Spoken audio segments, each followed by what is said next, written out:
After email, it's from somebody who says, my colleague has overstayed. Mr. Shafiqur Rahman, আপনাকে দিচ্ছি এটা. My colleague has overstayed for 6 years.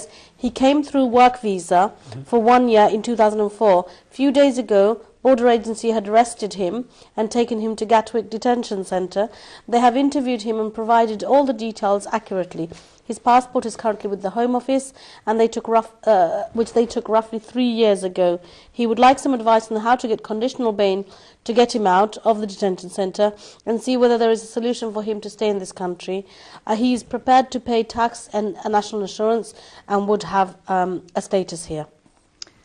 এই ইমেলে দেখা যাচ্ছে যে 6 বছর থেকে উনি ওভারস্টে করতেছেন, লিগ্যালি ঢুকেছেন দেখা যাচ্ছে 2004-এ। ওনার পাসপোর্টটা বলা হচ্ছে যে 3 বছর আগে নিয়ে নেওয়া হয়েছে। সেটা কেন নেওয়া হলো, উনি অ্যারেস্টেড হয়েছিলেন কিনা, তখন 3 বছর আগে উনি কোনো ক্লেম করলেন কিনা সেটাও আমরা দেখতে পাচ্ছি না ইমেইলে। সেটা দেখা দরকার, উনি অলরেডি ক্লেম করেছেন কিনা। যদি কোনো ক্লেম করে না থাকেন বা এটা খুবই চান্স আছে, কারণ পাসপোর্টটা নেওয়া হয়েছে মানে সামথিং হ্যাপেন্ড 3 ইয়ার্স বিফোর। এরপরে উনি যেহেতু এখন ডিটেনশনে আছেন, অবশ্যই বেইলের জন্য করা যাবে অ্যাপ্লিকেশন, তাতে কোনো বাধা নেই। তবে একটি ক্লেম থাকতে হবে আউটস্ট্যান্ডিং। ওনার যদি কোনো ক্লেমই না থাকে তাহলে তো ওরা বলবে যে we want to remove you.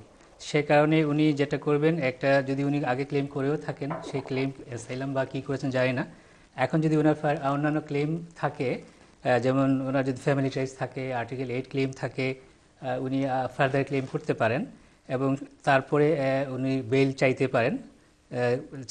Chief immigration অফিসারের কাছে প্রথমে চাইবেন এবং সেই বেল অ্যাপ্লিকেশন করতে গেলে ওনাকে অবশ্যই ব্রিটিশ থাকার ব্যবস্থা, অ্যাড্রেস থাকতে হবে কনফার্ম, এবং সিউরিটি থাকতে হবে। দুজন সিউরিটি হলে ভালো, সিউরিটিরা যদি বেশি টাকা অফার, যত বেশি অফার করবেন ততই ভালো, তাহলে বেল অ্যাপ্লিকেশন থাকতে হবে।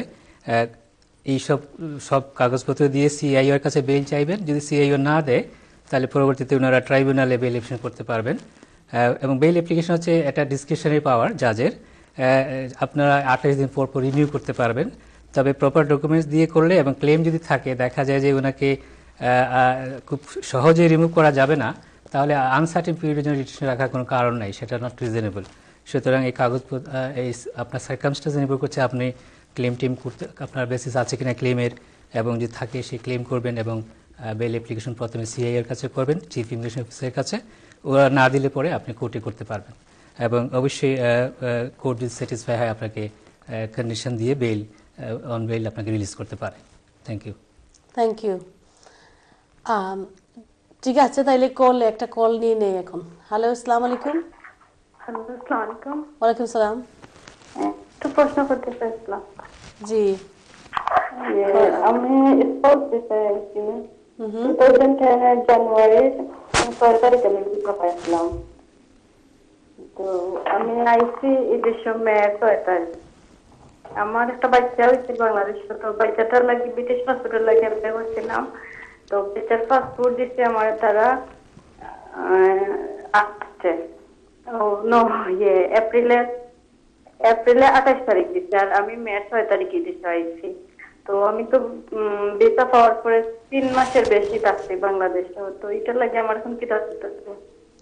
ওনার ভিসাটা এক্সপায়ার করবে কবে জিজ্ঞেস করেন? আপনার ভিসা শেষ হবে কবে? ভিসা এক্সপায়ার হবে এপ্রিলের 6 তারিখ, এই 2012 এর এপ্রিলের 6 তারিখ। আচ্ছা, ঠিক আছে। তাহলে ব্যারিস্টার আলমগীর রহমান, আপনি জি, থ্যাংক ইউ। Then please. সাধারণত 27 মাসের ভিসা দেয়, কারণ আপনি 3 মাস পরে আসছেন সেটা বিষয় না, বাট আপনি যেদিন আসছেন সেদিন থেকে 2 বছর requirement for indefinite leave to remain. But আপনি মেতে আসছেন, তো আপনি যেহেতু মেতে আসছেন, মের কয় তারিখ আসছেন আপনি? মে 3 তারিখ। আর আপনার এপ্রিলের 6 তারিখ পর্যন্ত ভিসা আছে? জি, আমার 27 মাসের ভিসা। না, সেটা ঠিক আছে, বুঝতে পারছি, ভিসাটা নরমালি 27 মাসের দেয়। সো আপনি 3 মাস পরে আসছেন, সেটা সমস্যা না।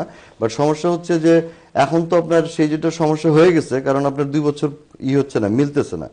অতএব যেহেতু আপনার এটা মাত্র, আমি যেটা দেখতেছি হিসাব করে অ্যাবাউট 28 দিনের মতো কম থাকে, এবং একটা রিকোয়ারমেন্ট আছে যে আপনার ম্যাচিউর হচ্ছে যেদিন মের কয় তারিখে আপনি আসছেন? 3 তারিখে। মের 3 তারিখে আপনার অ্যাপ্লিকেশনটা ম্যাচিউর হবে 2 বছর ইনডিফিনিট লিভ টু রিমেইনের জন্য। ওটার 28 দিন আগে আপনি অ্যাপ্লাই করে দিলে সমস্যা হবে না, আপনাকে তারা দিয়ে দিবে, কারণ অ্যাপ্লিকেশনটা ডিসপোজ অফ করতেও তো 28 দিনের মতো লাগে। তো আপনি মেক শিওর করতে হবে যে আপনার ভিসা যেদিন শেষ হচ্ছে তার আগেই আপনি অ্যাপ্লিকেশনটা করবেন, অনেক আগে না, মানে জাস্ট 2-1 দিন আগে। এটা অসুবিধা হবে না ইনশাআল্লাহ। ইনডিফিনিট লিভের জন্য অ্যাপ্লাই করতে পারবেন, লাইফ ইন দ্য ইউকে দিয়ে করবেন। ইন্ডিপেন্ডেন্ট লিভের ফিসটা কত জানতে? ইনডিফিনিট লিভের ফিটা 972 970 এখন আর কি। 972 আর আপনার ওই ইসল কিংবা লাইফ ইন দি ইউকে যেটা হয় সেটা দিয়ে নিতে হবে। বাট এই জায়গাটা একটু ট্রিকি, আপনি আমার মনে হয় যে সলিসিটরের অ্যাডভাইস প্রপারলি নিয়ে করেন, কারণ আপনি এক্সটেনশনও যেতে পারেন ইফ ইউ ওয়ান্ট টু, সেই ক্ষেত্রে আপনি আরো বেশি সেফ। বাট যেহেতু এক্সাক্ট ক্যালকুলেশনে দেখা যাচ্ছে যে প্রায় 28 দিনের মতো কম থাকে, অতএব আপনি অ্যাপ্লিকেশন করে দিতে পারবেন, অসুবিধা হবে না ইনশাআল্লাহ। যদি আমাকে এক্সটেনশন করতে হয় তাহলে এক্সটেনশনের জন্য কি কি লাগবে? এক্সটেনশনের জন্য তো নরমাল কিছু না, সেরকম কোনো রিকোয়ারমেন্ট নাই। বাট এক্সটেনশনের জন্য রিকোয়ারমেন্ট হচ্ছে আবার সেই মেইনটেইন, অ্যাকোমোডেশন, এফএলআরএম এ যা সব এফএলআরএম এর যা যা রিকোয়ারমেন্ট আছে সবই লাগবে। সো এফএলআরএম এর রিকোয়ারমেন্ট তো আপনি বুঝবেন না, যে লাইক মেইনটেনেন্স দেখাইতে হবে, যে আপনার হাজবেন্ডের জব আছে সেটা দেখাইতে হবে, সবকিছুই দেখাইতে হবে। আর Marriage. সমস্যা আরেকটা আছে এখন এক্সটেনশনে, সেটা হলো যে এক্সটেনশনে যদি এখন যান, এখন আপনার আবার ইংলিশ রিকোয়ারমেন্ট ইন্ট্রোডিউস হয়ে গেছে, তো সেটা থেকে আপনি এক্সেমশন পাবেন না, যেহেতু আপনি এক্সটেনশনের জন্য যাচ্ছেন অ্যাটলিস্ট A1 লেভেল লাগবে। তো যেটার থেকে ইসল life in the UK easy. So আমার মনে হয় ইসল লাইফ ইন দ্য ইউকে করে আপনি 970 টাকা ফি দিয়ে, যেহেতু মাত্র 28 দিন কম থাকে, আপনি ইনডিফিনিট লিভ টু রিমেইনের জন্য অ্যাপ্লাই করে দেন। বাট আপনি অ্যাডভাইস নিয়ে করেন, একটু ট্রিকি সিচুয়েশনের মধ্যে আপনি আছেন আর কি। Thank you. জি আচ্ছা।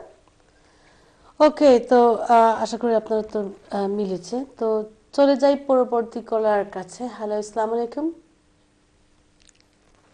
হ্যালো।